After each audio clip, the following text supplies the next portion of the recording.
Leitura Bíblica Anual. Versão King James atualizada. Êxodo 19 versículo 16 a 21 versículo 21. Ao alvorecer do terceiro dia, houve trovões, relâmpagos e uma espessa nuvem sobre a montanha, e um clangor muito forte de trombeta, e todas as pessoas que estavam no acampamento começaram a tremer de medo. Então Moisés conduziu o povo para fora do acampamento, para encontrar-se com Deus, ao pé da montanha. Todo o monte Sinai ficou coberto de densa fumaça, pois Yahvé, o Senhor, havia descido sobre ele em chamas de fogo. O monte fumegava fortemente como se fosse uma enorme fornalha viva, toda a montanha tremia violentamente, e o som do chofar, a trombeta, ia aumentando pouco a pouco. Moisés falava, e a voz de Deus lhe respondia no trovão. Yahvé desceu sobre o monte Sinai, no topo da montanha. Então Yahvé convocou Moisés para subir até o topo da montanha, e Moisés subiu. Yahvé ordenou a Moisés, desce e adverte o povo que não ultrapasse os limites para tentar chegar mais perto a fim de me ver, para que muitos deles não pereçam. Mesmo os sacerdotes que se aproximarem de Yahvé devem santificar-se, para que Yahvé não os fira de morte. Moisés disse a Yahvé, o povo não poderá subir ao monte Sinai, porque tu nos advertiste, dizendo, delimita a montanha e declara-a sagrada. Yahvé respondeu, vai, e desce, depois subirás tu e Arão contigo. Os sacerdotes, porém, e o povo não ultrapassem os limites para subir a Yahvé, para que não os fira de morte. Então Moisés desceu e avisou o povo. E Deus falou todas estas palavras. Eu sou Yahvé, o Senhor, teu Deus, que te fez sair da terra do Egito, da casa da escravidão. Não terás outros deuses além de mim.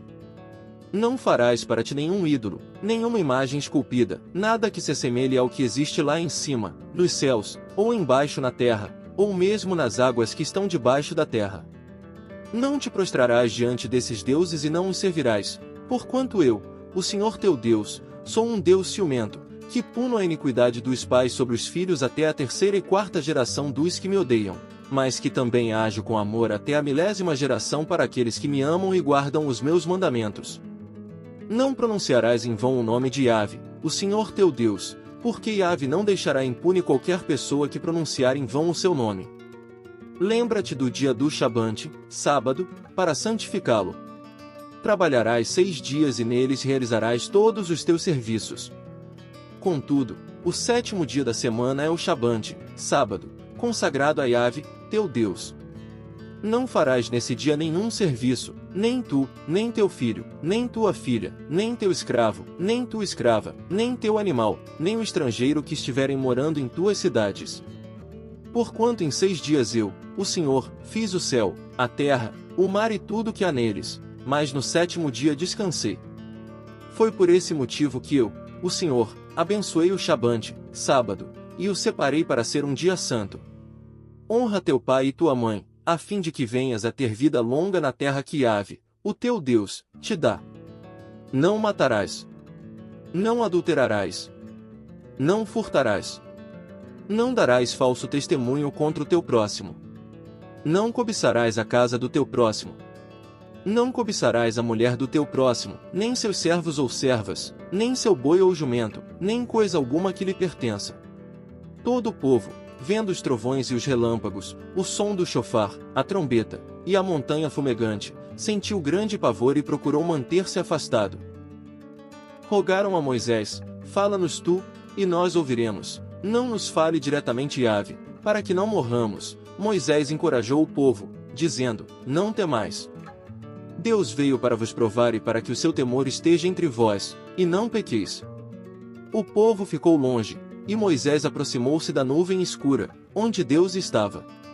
Yahvé ordenou a Moisés, assim dirás aos filhos de Israel, vistes com vossos próprios olhos que dos céus vos falei, não fareis ídolos de prata nem de ouro para tentar representar minha pessoa. Far-me-eis, entretanto, um altar de terra, e sobre ele sacrificareis os vossos holocaustos e os vossos sacrifícios de comunhão, as vossas ovelhas e os vossos bois. Em todo lugar onde eu fizer celebrar a memória do meu nome virei a vós e vos abençoarei. Se me edificardes um altar de pedra não o fareis de pedras lavradas, porque se levantardes sobre ele o cinzel, vós o estareis profanando. Nem fazei o meu altar com degraus, para evitar que ao subirdes vossa nudez seja lhe exposta. Eis as leis que proclamarás ao povo. Quando comprares um escravo hebreu, 6 anos ele servirá, contudo, no 7º ano sairá livre, sem pagar nada pela liberdade. Se veio sozinho sairá, todavia se chegou casado, com ele sairá igualmente sua esposa. Se seu senhor lhe der mulher, e esta der à luz filhos e filhas, a mulher e seus filhos serão do senhor, e ele sairá sozinho. Mas se o escravo argumentar, eu amo a meu senhor, a minha mulher e a meus filhos, não desejo ficar livre, o seu senhor o fará aproximar-se de Deus, e o fará encostar-se à porta e às ombreiras e lhe furará a orelha com uma sovela, e ele se tornará seu escravo para sempre. Se alguém vender sua filha como serva, esta não será libertada da mesma maneira que os escravos. Se ela não agradar ao senhor que a escolheu, ele deverá permitir que ela seja resgatada. Não poderá vendê-la a estrangeiros, pois isso seria deslealdade para com ela. Se seu senhor escolher para seu filho, lhe dará os direitos de uma filha. Se o senhor tomar uma segunda mulher para si, não poderá privar a primeira de alimento, de roupas e dos direitos conjugais. Se não lhe garantir esses 3 requisitos, ela poderá ir embora sem precisar pagar nada. Quem ferir a qualquer outra pessoa e provocar sua morte, será também morto.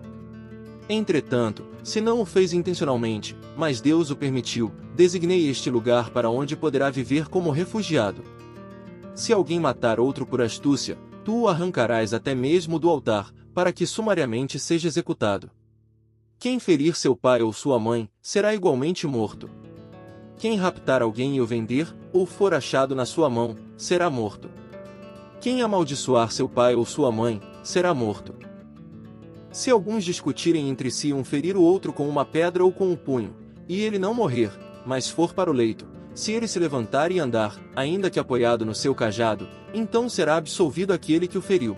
Somente lhe pagará o tempo que perdeu e se responsabilizará por todos os gastos com sua plena recuperação. Se alguém ferir o seu escravo ou a sua escrava com uma vara, e o ferido morrer debaixo de sua mão ou por suas ordens, será punido. Mas, se sobreviver um dia ou 2, não será punido, uma vez que se trata de sua propriedade. Mateus 23 versículos 13 a 39. Ai de vós, doutores da lei e fariseus, hipócritas, por que fechais o reino dos céus diante dos homens?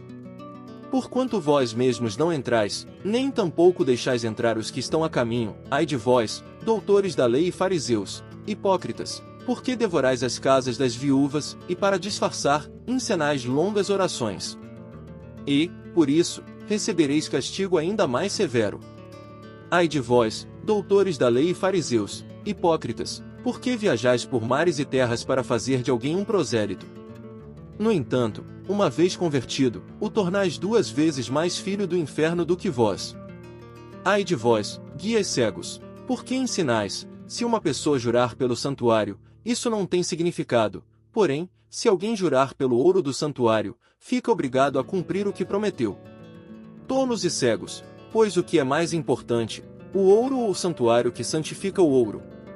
E mais, dizeis, se uma pessoa jurar pelo altar, isso nada significa, mas, se alguém jurar pela oferta que está sobre ele, fica, assim, comprometido ao seu juramento. Embotados, o que é mais importante, a oferta, ou o altar que santifica a oferta? Portanto, a pessoa que jurar em nome do altar, jura pelo altar e por tudo que está sobre ele. E quem jurar pelo santuário, jura pelo santuário e em nome daquele que nele habita. E aquele que jurar pelos céus, jura pelo trono de Deus e em nome daquele que nele está assentado. Ai de vós, doutores da lei e fariseus, hipócritas, por que dais o dízimo da hortelã, do endro e do cominho, mas tendes descuidado dos preceitos mais importantes da lei, a justiça, a misericórdia e a fé? Deveis, sim, praticar estes preceitos, sem omitir aqueles, líderes insensíveis, pois coais o pequeno mosquito, mas engolis um camelo. Ai de vós, doutores da lei e fariseus, hipócritas, por que limpais o exterior do copo e do prato, mas por dentro, estes estão repletos de avareza e cobiça.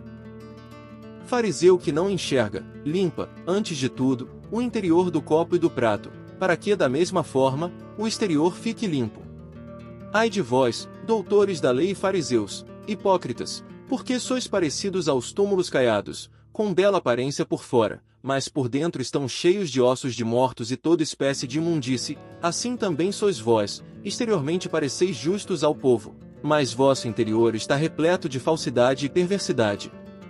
Ai de vós, doutores da lei e fariseus, hipócritas, porque construís os sepulcros dos profetas, adornais os túmulos dos justos. E declarais, se tivéssemos vivido na época dos nossos antepassados, não teríamos tomado parte com eles no assassinato dos profetas. Dessa forma, porém, testemunhais contra vós mesmos que sois filhos dos que mataram os profetas. Acabai, pois, de encher a medida do pecado de vossos pais, cobras venenosas, ninho de víboras, como escapareis da condenação do inferno? Por isso, eis que eu vos envio profetas, sábios e mestres. A uns assassinareis e crucificareis, a outros açoitareis nas vossas sinagogas e perseguireis de cidade em cidade. E dessa maneira, sobre vós recairá todo o sangue justo derramado na terra, desde o sangue do justo Abel, até o sangue de Zacarias, filho de Baraques, a quem matastes entre o santuário e o altar.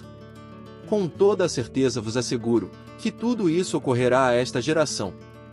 O lamento sobre Jerusalém. Ó Jerusalém, Jerusalém, que assassinas os profetas e apedrejas os que te são enviados, quantas vezes eu quis reunir os teus filhos, como a galinha acolhe os seus pintinhos debaixo das suas asas, mas vós não o aceitastes, eis que a vossa casa ficará abandonada. Pois eu vos declaro que, a partir de agora, de modo algum me vereis, até que venhais a dizer, bendito é o que vem em nome do Senhor. Salmos 28. A resposta vem do Senhor. A ti, ó Senhor, eu suplico, rocha minha, não deixes de ouvir o meu clamor. Pois, se permaneceres em silêncio, serei como os que voltam ao pó. Ouve a voz das minhas súplicas, quando clamo a ti por livramento, quando ergo minhas mãos em direção ao Santo dos Santos. Não me juntes aos ímpios e maldosos, no castigo que a eles está reservado, pois falam como amigos com seus companheiros, mas, na realidade, abrigam crueldade no coração. Retribui-lhes segundo os seus feitos, conforme suas más obras, responde-lhes na medida de suas ações e dá-lhes o que merecem. Porque não desejam reconhecer os feitos do Senhor nem as obras de suas mãos, ele os destruirá e jamais permitirá que se reergam. Bendito seja o Senhor, pois atendeu às minhas petições. O Senhor é a minha força e o meu escudo. Nele confiou meu coração e do Senhor recebeu favor. Todo o meu ser muito se alegrou, e com meu cântico eu o louvarei. O Senhor é a força do seu povo, ele é a fortaleza salvadora do seu ungido. Salva o teu povo e abençoa a tua herança, apacenta-os como seu pastor e conduze-os para sempre. Provérbios 7 versículo 1 a 5. Filho meu, obedece aos meus conselhos e no íntimo do teu ser guarda os meus mandamentos. Segue as minhas orientações e descobrirás a verdadeira vida. Zela pelos meus ensinos como cuidas da pupila dos teus olhos. Amarra os meus mandamentos aos teus dedos, escreve-os na tábua do teu coração. Dize à sabedoria, tu és minha irmã, e ao entendimento considera teu parente próximo. Eles saberão te manter longe da mulher imoral e da pessoa leviana e bajuladora.